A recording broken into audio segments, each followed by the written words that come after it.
Iya, selamat siang Pak Budi. Siang, Pak. Selamat berjumpa dengan Mas Tel TV, Pak. Ya, terima kasih, Pak.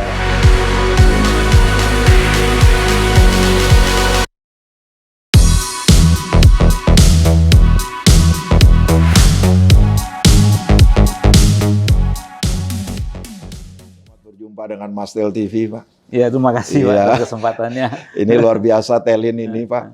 Sehingga kami menempatkan bagian dari Telin ini sebagai, ya kami melihat sebagai global connectivity, tapi kami berharap menjadi leader, Pak. Ya, Saya tidak berbicara ASEAN, tapi saya berbicara worldwide, Pak. ya. Nah, oleh karena itu, pada kesempatan ini kami hendak mengetahui lebih dalam tentang Telin.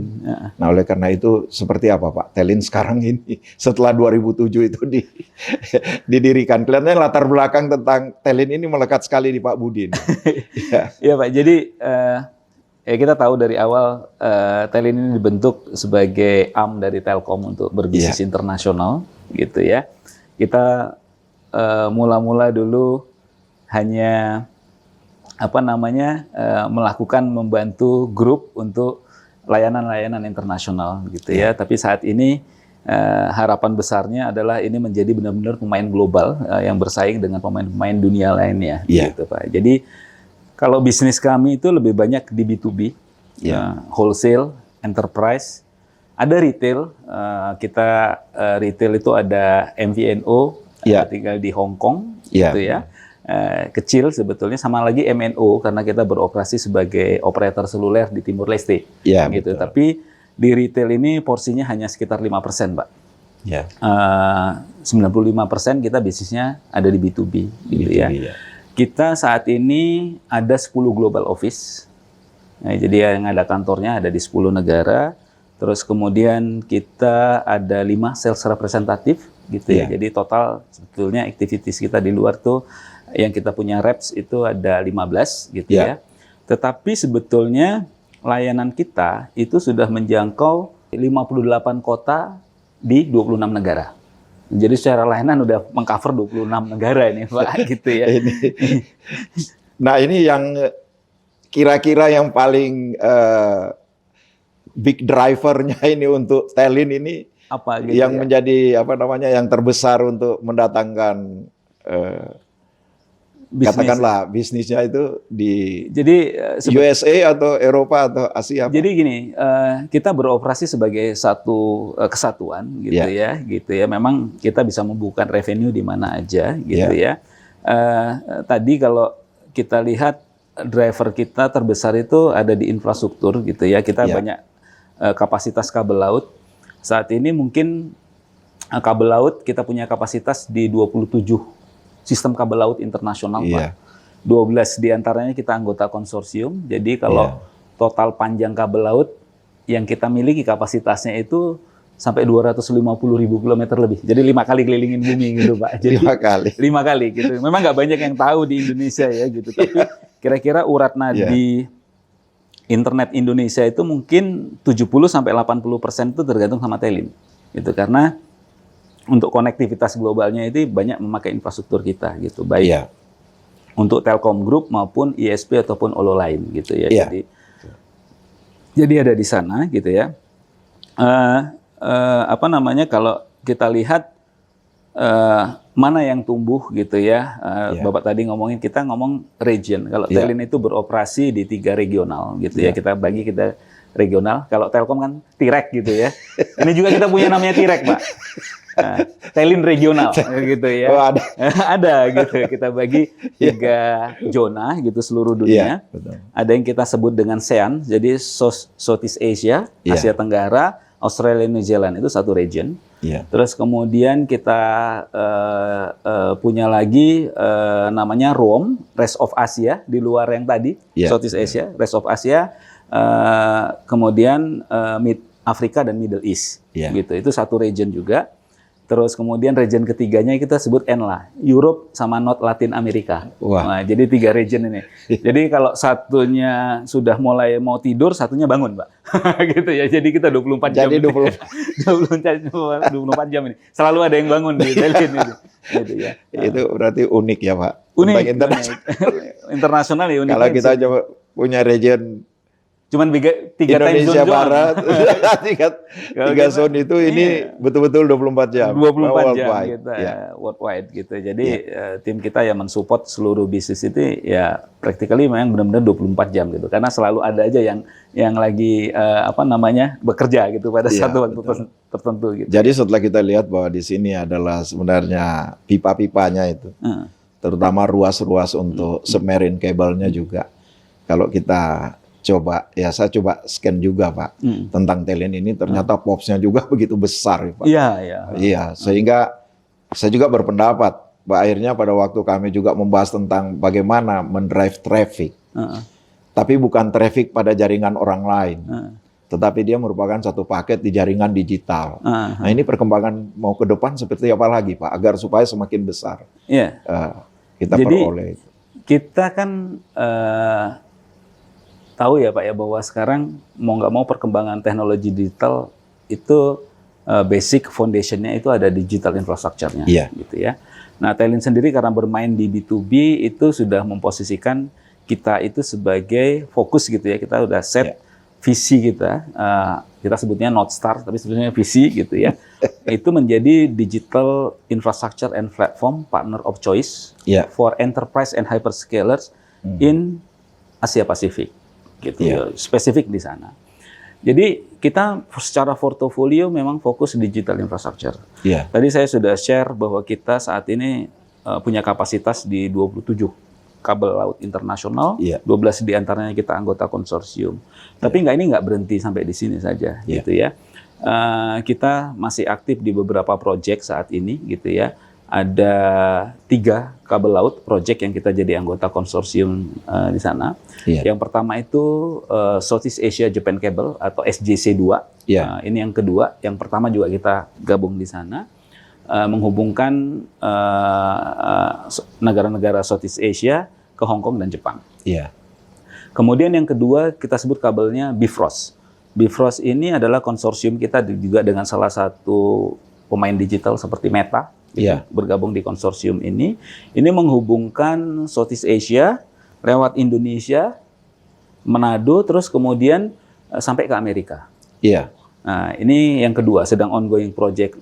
Beberapa minggu lalu kabel ini sudah landing di Jakarta. Sekarang dalam proses penggelaran ke Manado, Pak. Sama sekalian ada juga yang di itu US. Tanah air saya, Pak. Oleh karena itu waktu saya baca di POPS dan kemudian data centernya, wah, saya lihat ini daerah-daerah tempat saya dibesarkan dulu ini dan senang sekali lihatnya ternyata mencakup itu.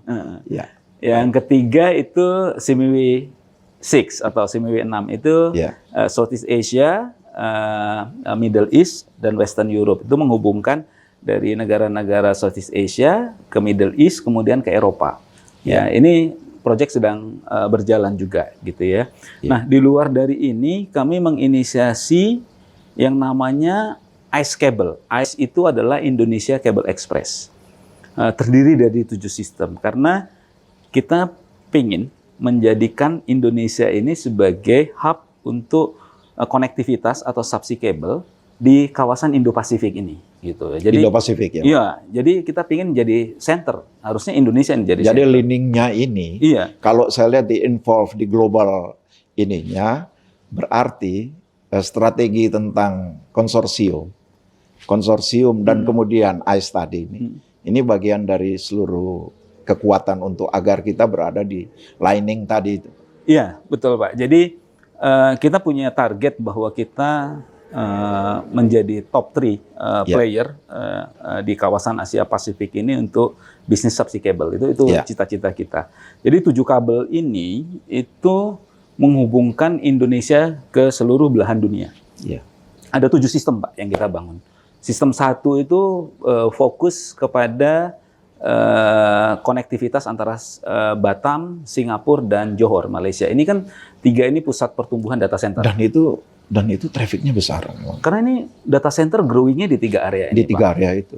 3 area ini. Kemudian ICE System 2 itu menghubungkan Singapura ke beberapa kota besar Indonesia. Jadi seperti Batam, Jakarta, Surabaya, Makassar, Balikpapan juga dan di extend ke IKN dan Manado. Karena lokasi-lokasi inilah juga yang muncul pertumbuhan data center nanti. Nah, kita lihat seperti itu, dan itu pusat agregasinya. I-System 3 itu menghubungkan Singapura, Indonesia ke Korea dan Jepang. Termasuk juga Vietnam ada terhubung ke sana. Gitu ya. Kemudian I-System 4 itu menghubungkan Indonesia ke Middle East dan India. Kemudian, dan ini inisiasi ya Pak? Kita yang menginisiasi Telin. Kita membangun Jadi kita tidak follow orang, Pak. Tidak follow. Artinya kita menjadi tuan di membawa traffic itu sendiri ya Pak. Jadi kita yang menginisiasi semua. Gitu ya. Kemudian kita punya sistem 5 itu adalah extension dari Jepang ke Amerika, yang lewat ke Amerika tapi lewat Jepang. Itu ada 2 yang kita bangun. Kemudian sistem 6 itu menghubungkan China, Indonesia, Papua Nugini sampai ke Amerika Latin. Nah, sistem 7 itu menghubungkan Singapura, Indonesia, Australia. Nah, dari 7 sistem ini, 6 itu kita sudah bentuk konsorsiumnya. 1 masih tahapan inisiasi, yang sistem 6 yang ke Amerika Latin, gitu ya. Ini kita targetkan proyeknya bisa ada yang selesai di tahun 2025 sampai 2028. Gitu ya. Jadi practically kita akan fokus di sana. Harapannya ya Indonesia ini nanti nggak harus lewat orang lain gitu. Tapi kita sudah punya kalau penerbangan itu direct flight Pak ke negara-negara ini gitu ya. Jadi mudah-mudahan bisa servis kita semuanya lebih baik lagi. Gitu. Iya, jadi kita tidak cerita overflow ya, direct traffic. Oh direct Pak, direct kita ngomong direct traffic semuanya. Iya, ini tertarik Pak, karena tadi saya lihat ada kemudian transformasi B2B kan di PT Telkom Group. Betul. Kita kenal itu 5 bold move. Nah ini Telin berada di area mana untuk masalah 5 bold itu? Ya, jadi sebetulnya kalau kita lihat kan Telin saat ini secara bisnis dulu Pak ya, sebelum bicara nanti ke 5 bold moves gitu ya. Secara bisnis itu sekarang itu Telin itu kontributor revenue itu untuk anak perusahaan itu kedua setelah Telkomsel. Kita tahun lalu itu membukukan revenue sekitar 11,4 triliun. Ya, 11,4 triliun.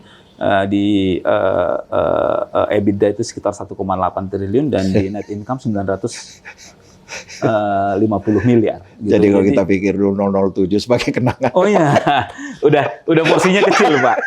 Ya, yang cukup membanggakan dari sini adalah dari revenue kita itu 86% itu berasal dari global.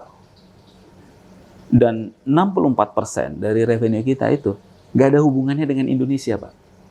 Jadi benar-benar servis di luar sana. Di luar sana, tetapi di-grab oleh Telin. Artinya apa? Artinya kita secara kapabilitas itu mampu bersaing di dunia global sana. Iya. Kalau kita ngomongnya layanan dari ke Indonesia, wajar. Telkom Group punya infrastruktur yang cukup luas di Indonesia, gitu ya, bisa di leverage lah, gitu ya. Tapi 64% ini benar-benar murni global, nggak ada hubungannya dengan Indonesia. Kami harus bersaing dengan pemain-pemain besar yang sudah duluan bermain di sana seperti NTT Communication, Verizon, ya, AT&T dan lain sebagainya. Tapi itu berarti tetap investasi yang 7 tadi yang Bapak bilang. Itu salah satu yang leverage itu.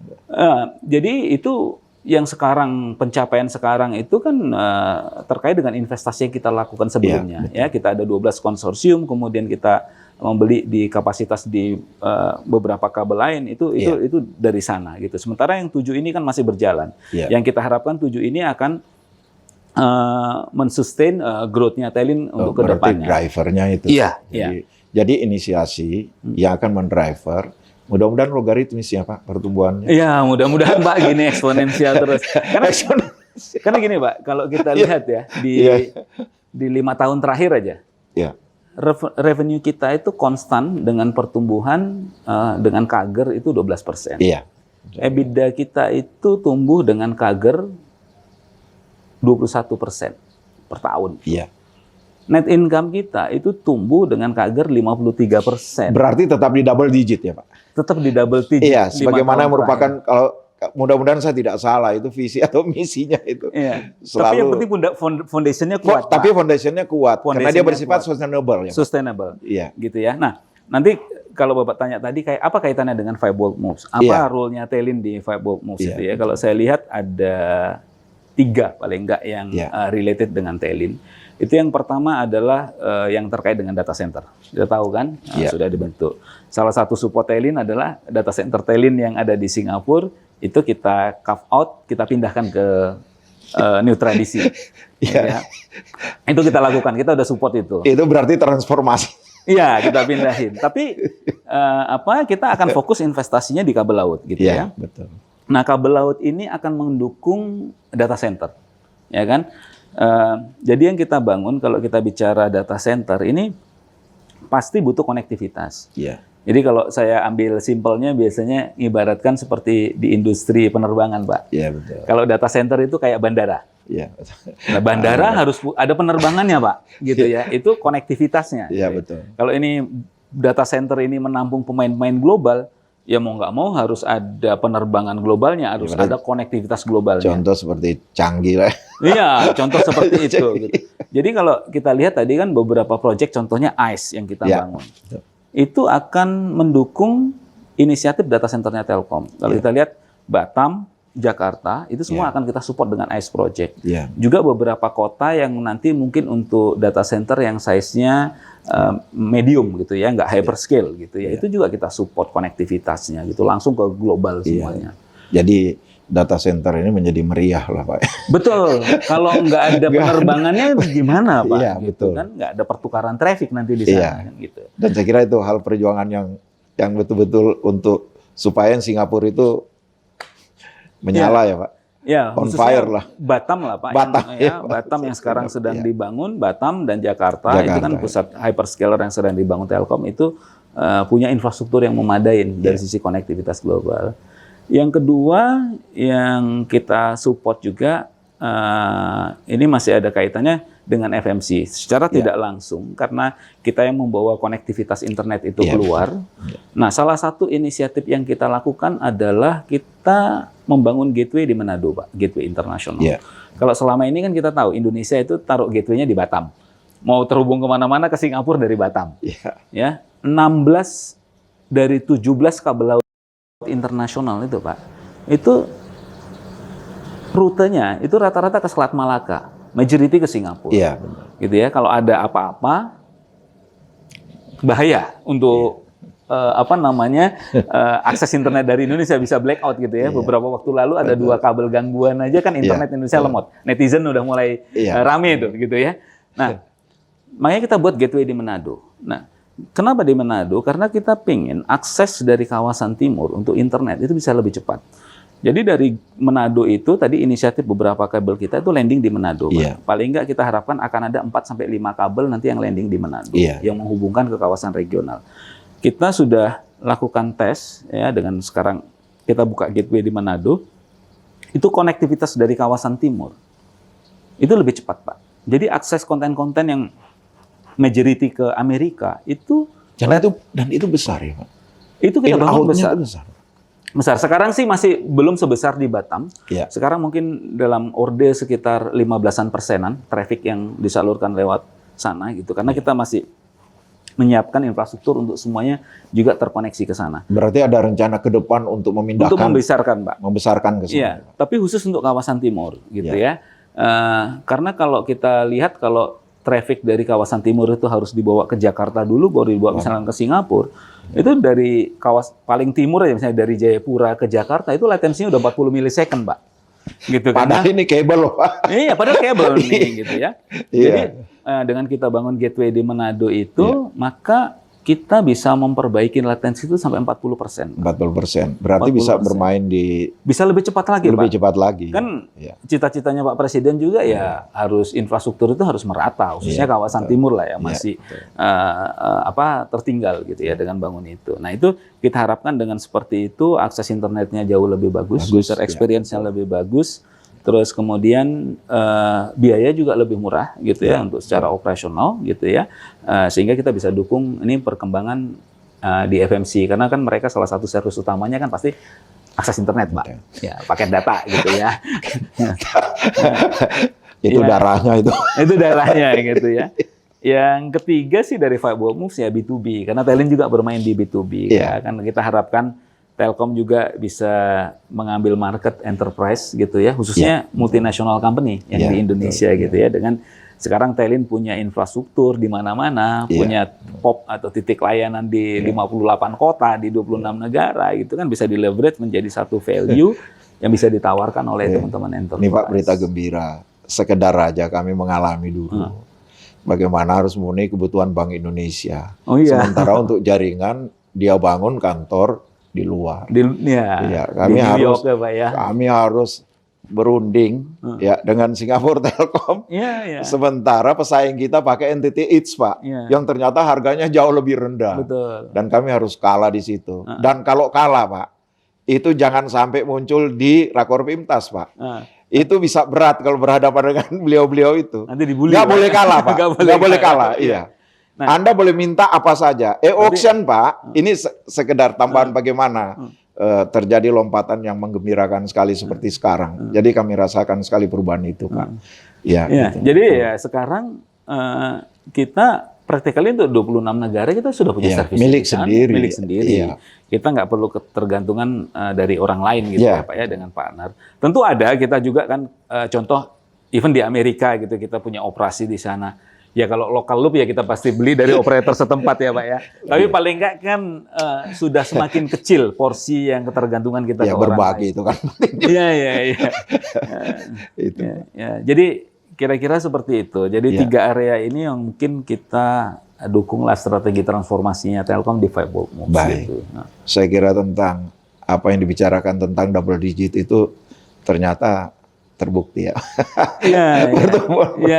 Yang membanggakan kami sih sekarang kami harapkan juga nggak hanya perusahaan telco di Indonesia gitu, tapi juga BUMN lainnya juga itu untuk berani berkiprah di luar. Kita mampu kok. Kita perusahaan Indonesia mampu bersaing di luar kalau kita mau gitu ya. Jadi kalau kami sekarang ini bukan agak sombong ya Pak ya, kami sekarang declare-nya we are global company from Indonesia gitu. Jadi kita declare-nya di luar itu we are global company from Indonesia gitu ya. Jadi bukan yang masih mau ekspansi Pak, tapi kita sudah eksis dan kita declare ke market di luar sana, we are global company from Indonesia. Gitu. Ini cukup jelas bagi kami dan ini mempunyai kualitas yang tersendiri, terutama untuk pertumbuhan. Dan terutama untuk yang Fiber Move, ternyata transformasi yang ada di sini tidak semata-mata berdiri sendiri, tetapi dia mensupport atau dia mungkin punya layers untuk hal-hal lain bagi pertumbuhan pendapatan Telkom Group. Jadi terlihat di sini. Tapi ada satu lagi Pak, tambahan ini, Pak Budi. Gimana, ini Pak? Kan saya agak tergelitik juga soal batik ini, karena ini ternyata batik ini setelah kami coba baca dan lain-lain, itu seperti sebuah strategi untuk bangun kolaborasi atau seperti apa sebenarnya? Jadi begini Pak, ini kan batik kemarin ini. Ini pertanyaan tambahan ya Pak? Betul. Batik ke-9 Pak kita batik lakukan ya, dan kita mungkin ini yang terbesar. Bayangin ada 1.300-an orang yang hadir di sana. Gitu. Sebetulnya awal-awal kita melakukan batik itu dengan pemikiran yang cukup simpel gitu ya. Kita tahu event-event yang terkait dengan teknologi telekomunikasi itu banyaknya di luar, Pak. Ya, kalau yang paling dekat di Singapura. Tapi kalau kita lihat dalam skala global, yang Singapura pun skalanya relatif lebih kecil, lebih banyak terkonsentrasi yang event-event besar itu di Amerika ataupun di Eropa, gitu kan. Nah, Telin sih kalau Telin sudah mau nggak mau karena bermain di global selalu hadir. Tapi pertanyaannya bagaimana dengan pelaku ICT lain yang di Indonesia? Apakah mereka juga mampu untuk bisa mengikuti event-event seperti ini? Karena di event tersebut kita dapat perkembangan terakhir, dan yang paling penting adalah peluang untuk networking dan kolaborasi. Nggak semuanya dapat, Pak. Gitu ya, karena biaya keluar juga bukan murah, gitu ya. Nggak semua bisa ini. Terus makanya kita buat ide, kenapa nggak kita buat event di Indonesia? Indonesia ini penduduk terbesar keempat di dunia. Dan selama ini selalu jadi pasar digital yang sangat yang dilirik orang. Kenapa nggak kita buat event di sini? Berarti ada kaitannya kedaulatan di. Betul, Pak. Jadi kita pingin kita punya event di sini dong. Kita jadi market terbesar, gitu ya. Jadi kita create lah event batik ini, gitu ya. Mulai dari dulu hanya kurang dari 200 orang, terus kita bangun terus, gitu ya. Nah, sehingga sekarang sebesar ini, gitu ya. Saat ini yang hadir itu bervariasi, Pak. Mulai dari infrastructure player, telco player yang bermain di wholesale, pemain digital juga berkumpul di sana, gitu. Jadi kita harapkan dengan seperti itu bisa terjalin opportunity baru, gitu ya. Bukan hanya untuk Telin pasti meleverage benar event ini untuk apalagi untuk branding kami, untuk branding kami, untuk kolaborasi, untuk kepentingan dari Telin. Kita ajak kayak kemarin di dua batik terakhir ini, Abji kita ajak sebagai komunitas. Jadi mereka hadir di sana. Silakan mereka berhubungan dengan pemain-pemain global yang lainnya untuk mencari opportunity. Karena dengan seperti inilah kalau kita mau mengakselerasi digital penetration, itu semakin banyak player yang bisa bermain, bisa berkolaborasi, gitu ya, supaya bisa mengakselerasi kan ujung-ujungnya kita harapkan apa?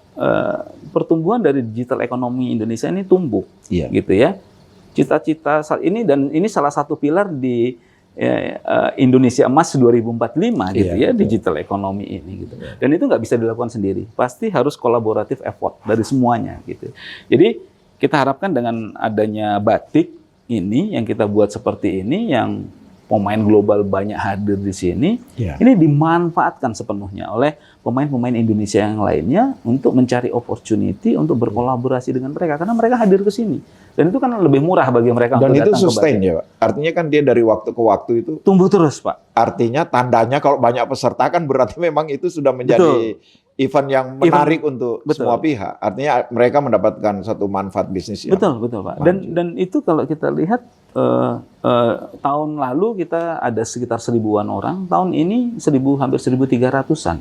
Berarti lebih dari 25% pertumbuhan dari peserta, gitu. Dan itu nggak murah loh, Pak, karena untuk registrasi menjadi peserta itu kalau dari global itu sekitar 11 jutaan lebih per orang.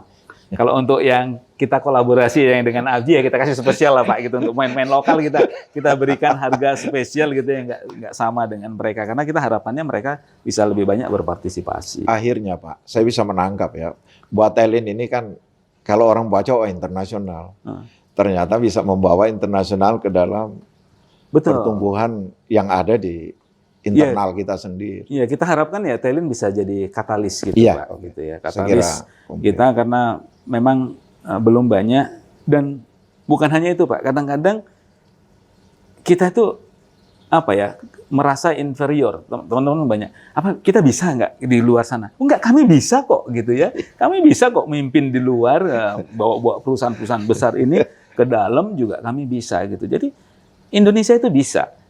Pemain-pemain lokal itu bisa, gitu ya. Kita ayo saling bantu. Telin juga ada di sini yang sudah duluan, yang sudah eksis di sana. Ayo kita istilahnya kita gandeng ini, Pak. Kita gandeng, kita bawa supaya lebih banyak lagi pemain global di sini, gitu. Jadi, Pak, begini, ini kan Telin selama ini yang kami ketahui, mohon maaf, kami ketahui itu sepertinya kok hanya di infrastruktur, gitu. Tapi ternyata itu adalah infrastruktur and content, Pak. Iya. Itu yang kemudian berkembang ke hal-hal yang akhirnya seperti batik ini. Dia di media untuk sama-sama dapat mempertukarkan, dan Telin memaksimalkan itu untuk bisnis kepentingan juga sebesar-besarnya untuk Telin. Itu kontribusi kami ke industri lah, Pak. Kira-kira seperti itu. Betul. Saya kira menarik sekali tentang Telin, dan banyak sekali yang kami peroleh ini. Iya, Pak. Dan kira-kira para anggota dari Mas Tel ini bisa memperoleh informasi yang lebih lengkap lagi tentang salah satu dari anak perusahaan Telkom Group yang memberi kontribusi kedua setelah Telkomsel. Terima kasih, Pak Budi. Terima kasih, Pak. Purba, sama-sama. untuk pembicaraan kali ini. Kami mengharapkan kalau ada kesempatan lain, mungkin pertumbuhan-pertumbuhan yang lain. Tentu kami juga senang untuk membahas masalah organisasi, sumber daya manusia, dan hal lain. Tapi yang pada hari ini kami batasi untuk apa yang telah kita bicarakan tadi. Boleh, Pak, senang sekali nanti bisa sharing juga gimana ngelola people dari banyak negara gitu. Ya, itu tadi, mungkin Pak. cukup menarik. Itu topik tersendiri ya, Pak. Nanti memang kami ini sebagai sebuah pendahuluan, tapi akan menarik juga, Pak. Sebab seluruh ini kan ada organisasinya. Betul. Kemudian ada bagaimana si people yang kemudian dapat mengintegrasikan. Betul, Pak. Untuk mendrive pertumbuhan. Apalagi terhadap perubahan-perubahan yang terjadi, di mana Telin ini adalah bagian dari digital infrastructure atau network dari Telkom Group. Ya. Dalam dan luar ternyata. Betul, Ya, Pak. baik. Terima kasih. Sama-sama, Pak. Selamat Dengan senang sore. hati. Sore, Pak. Ya.